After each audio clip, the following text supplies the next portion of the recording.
अगर मैं कहूं कि ब्रिटिश राज के सबसे क्रूर वायसरायों में से एक ने अनजाने में ही सही भारत में राष्ट्रवाद की सबसे मजबूत नींव रख दी थी।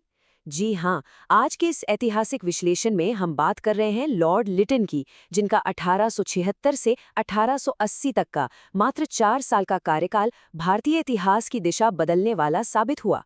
तो चलिए इस बेहद दिलचस्प सफर पर चलते हैं और देखते हैं कि कैसे दमनकारी नीतियों ने ही असल में क्रांति के बीज बोए। तो इस चर्चा को हमने कुछ मुख्य हिस्सों में बांटा है। हम लिटन की दमनकारी नीतियों, अकाल के समय उनके शाही दिखावे, भारतीय आवाज को कुचलने की कोशिशों, आर्थिक शोषण और आखिरकार राष्ट्रवाद के उदय को कवर करेंगे। चलिए सीधे मुद्दे पर आते हैं। सबसे पहले बात करते हैं इस दमनकारी वायसराय की। आखिर ये लॉर्ड लिटन थे कौन और भारत में उनका असल मकसद क्या था? देखिए, ब्रिटिश प्रधानमंत्री डिज़रायली ने लिटन को एक बहुत ही साफ एजेंडे के साथ भारत भेजा था। ब्रिटिश साम्राज्य को पहले से कहीं ज्यादा मजबूत करना। उनका सीधा सा फंडा था कि भारत पर राज करो, लेकिन भारतीयों को प्रशासन में कोई भी अधिकार या हिस्सेदारी बिल्कुल मत दो। मतलब उनका पूरा प्रशासन एक बेहद कट्टर साम्राज्यवादी विचारधारा पर टिका था, जहां भारतीयों की अपनी राजनीतिक आवाज के लिए कोई जगह नहीं थी। अब जरा इन 4 सालों की टाइमलाइन पर नजर डालिए। ये महज 4 साल थे, लेकिन कितने उथल-पुथल से भरे हुए। 1876 में एक भयानक अकाल पड़ता है और ठीक अगले ही साल 1877 में एक भव्य दिल्ली दरबार का आयोजन होता है। फिर 1878 में प्रेस और हथियारों पर बैन लगाने वाले दमनकारी कानून आ जाते हैं और उसी साल एक बेहद महंगा दूसरा अफगान युद्ध भी शुरू हो जाता है। ये सब एकदम बैक टू बैक हो रहा था, जिसने पूरे देश को झकझोर कर रख दिया था। अब हम एक ऐसे विरोधाभास की बात करेंगे जो उस समय के औपनिवेशिक प्रशासन की पूरी तरह से संवेदनहीनता को बेनकाब करता है। अकाल के सामने शाही भव्यता। यहाँ जो स्थिति है वो सच में रोंगटे खड़े कर देने वाली है। एक तरफ 1876 से 78 के बीच मद्रास, बॉम्बे और मैसूर जैसे इलाकों में भयंकर अकाल पड़ा हुआ है। बारिश की एक बूंद नहीं गिरी है। लाखों लोग भूख से दम तोड़ रहे हैं। लेकिन सरकार क्या कर रही है? वो लगातार अपना टैक्स वसूल रही है और तो और अनाज बाहर निर्यात कर रही है।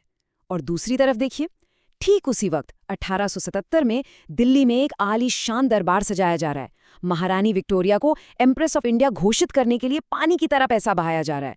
मतलब जब देश भूखों मर रहा था, तब ये प्रशासन जश्न मना रहा था। ये असंवेदनशीलता की एकदम चरम सीमा थी। जाहिर सी बात है, जब ऐसी अमानवीय चीजें होंगी तो जनता का गुस्सा तो भड़केगा ही। और इसी बढ़ते असंतोष को, इसी भारतीय आवाज को कुचलने के लिए प्रशासन ने कुछ बहुत ही सख्त कदम उठाए। यहाँ गौर करने वाली बात है कि कैसे कानून और व्यवस्था के नाम पर खुलेआम भेदभाव किया जा रहा था। 1878 का वर्नाक्युलर प्रेस एक्ट देखिए। इसने सरकार को पावर दे दी कि वो किसी भी भारतीय भाषा के अखबार को रातों रात सेंसर कर सकती है या बंद कर सकती है। लेकिन पाखंड देखिए, अंग्रेजी अखबारों पर यह नियम लागू ही नहीं होता था। ये सीधे सीधे प्रेस की आज़ादी पर हमला था। और फिर आया आर्म्स एक्ट। भारतीयों के लिए बिना लाइसेंस हथियार रखना गैर कानूनी हो गया, लेकिन अंग्रेजों और यूरोपियनों के लिए कोई रोक टोक नहीं। ये असल में कानून नहीं था, ये संस्थागत नस्लीय भेदभाव का एक खुला उदाहरण था। लेकिन बात सिर्फ प्रेस या हथियारों तक ही नहीं रुकी।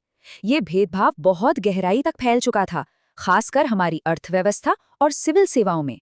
इन पॉइंट्स को देखिए, ये सब भारत की समृद्धि और आत्मनिर्भरता को तोड़ने की एक सोची समझी चाल थी। भारतीयों को ऊंचे पदों से दूर रखने के लिए उन्होंने आईसीएस परीक्षा की अधिकतम आयु सीमा ही कम कर दी। और तो और परीक्षा भी सिर्फ इंग्लैंड में होती थी। मतलब एक भारतीय के लिए वहां जाकर एग्जाम देना लगभग नामुमकिन बना दिया गया। इकोनॉमी की बात करें तो फ्री ट्रेड के नाम पर ब्रिटेन से आने वाले सामानों पर टैक्स घटा दिया गया, जिससे भारत एक बंदी बाजार बन के रह गया और अपने खुद के स्थानीय उद्योग पूरी तरह बर्बाद हो गए। और इन सबके ऊपर रूस के साथ उनके ग्रेट गेम के चलते एक बेमतलब का दूसरा अफगान युद्ध छेड़ दिया गया, जिसका पूरा का पूरा आर्थिक बोझ, जी हां, भारतीय जनता के सिर पर डाल दिया गया। धन और सत्ता दोनों को लूटा जा रहा था। अब आते हैं कहानी के सबसे दिलचस्प मोड़ पर, राष्ट्रवाद की चिंगारी। क्योंकि देखिए, इतिहास बड़े अजीब तरीके से काम करता है।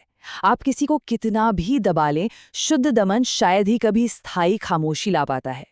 तो अब सवाल ये उठता है कि इन सारी बांटने और राज करने वाली नीतियों का आखिरकार नतीजा क्या निकला? क्या भारतीय सच में खामोश हो गए?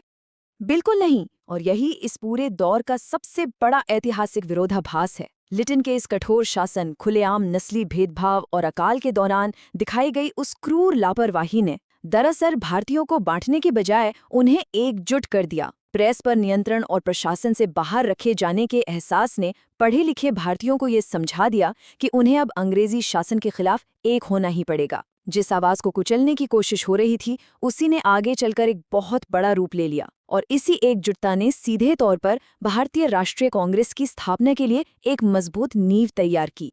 तो इतिहासकार लॉर्ड लिटन को हमेशा इसी उपाधि से याद रखेंगे, द दमनकारी वाइसरॉय। लेकिन ये पूरा एपिसोड हमारे सामने एक बहुत ही गहरा सवाल छोड़ जाता है। क्या ये संभव है कि कई बार हद से ज्यादा अत्याचार ही एक समाज को गहरी नींद से जगाने का काम करता है?